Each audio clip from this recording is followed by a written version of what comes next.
Bonjour à tous, Jessica Pirbet. Laura Pinson. Alors Laura et moi, on accompagne de nombreuses femmes dans leur épanouissement.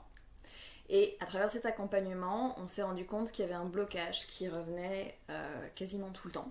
Et c'est une idée très très simple, mais qu'on a vraiment envie de faire circuler parce qu'elle nous semble fondamentale dans tout travail sur soi, pour passer au niveau supérieur. C'est 1. Pour s'épanouir, il faut s'aimer soi-même. Exactement. Et 2. Pour s'aimer soi-même, il faut aimer son corps. Ça vous est déjà arrivé de ne pas aimer une partie de votre corps, d'être complexé, de vous auto-flageller, de vous auto-critiquer. Et puis, en fait, du coup, ça amène un rapport boulet à son corps plutôt qu'un rapport plaisir. Et comme on a un rapport un peu lamentable à son corps et qu'on n'aime pas son corps entièrement, on va, par exemple, faire attention à son poids, être dans le contrôle, se peser, parce que pour nous, être dans le poids idéal, par exemple, c'est ce qui fait qu'on va se sentir belle.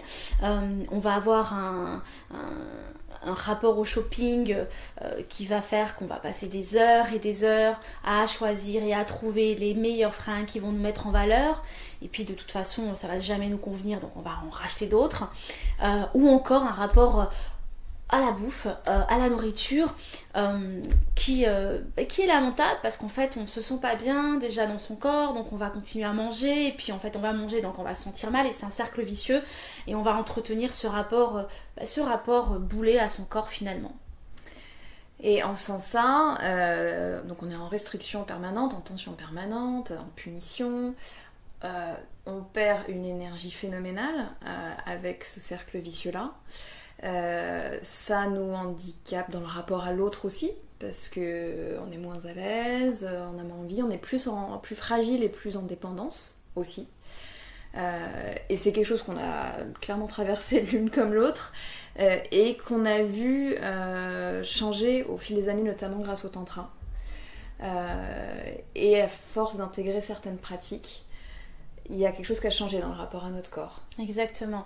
Parce que quand on aime son corps, quand on s'aime, et quand on s'aime entièrement dans notre corps, on se sent plus en confiance, on a plus de confiance en soi, on a plus d'estime de soi, on se sent plus belle, on se sent plus magnétique, plus irrésistible, on a un autre rapport à soi, un autre rapport à l'autre, et on sait prendre soin de soi, on attend moins de l'autre qu'il prenne soin de nous, puisqu'on sait le faire, puisqu'on aime notre corps. Donc tout ça vraiment change. En fait, c'est la racine. Travailler là-dessus, ça va avoir des effets sur tout le reste. Et voilà, les pratiques qu'on vous propose, c'est pas le programme de fitness pour coller à l'idéal inatteignable qu'on a tout en tête. C'est justement basé sur l'idée qu'on va pas aborder notre corps sur la base de son apparence, mais comme un ami. C'est-à-dire un ami qu'on va écouter, un ami qu'on va soutenir, qu'on va aimer, qu'on va accepter comme il est. Exactement, qu'on va prendre là où il est.